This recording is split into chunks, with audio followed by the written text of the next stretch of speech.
everyone, it's Wendy Locker here with She Aspires. I wanted to share a bit of inspiration with you today, and it comes from the book of Nehemiah, chapter 6, verse 1 to 9.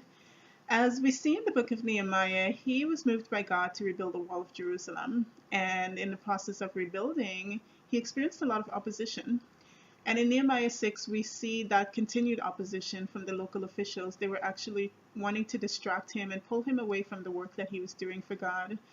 And he receives messages from them asking him to come to them. And he says to them, I am engaged in a great work. Why should I come to you? And I love that because it shows so much about his wisdom.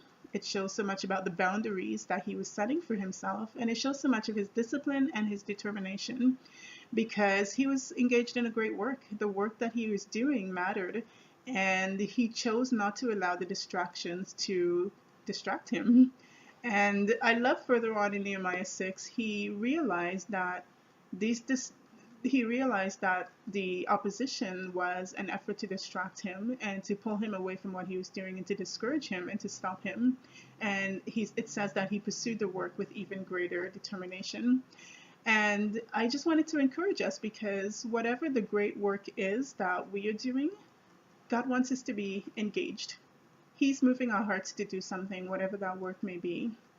He has put a vision on our hearts, and we need to be disciplined. We need to be wise about the distractions that are happening around us. Are they important, or is it Satan trying to stop us from doing the work that God has called us to do?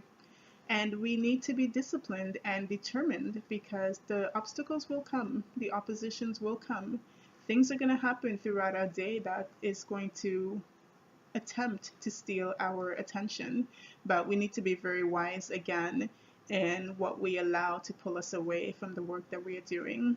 So I hope that this encourages you to stay focused, to stay the course, to keep your eyes on Christ, because Satan knows that the work that God is calling us to do matters in light of eternity, and he will use anyone and anything to stop us and distract us. But Nehemiah's relationship with God was such that he was rooted in God, and you can see that so much through his prayers. So I challenge you in those times of distractions, in those times of obstacles and opposition, when you may feel like you're going to fall or you don't know what to do, keep on praying. Go back to God and trust him with the work that he has called you to do, and stay focused. Bye for now.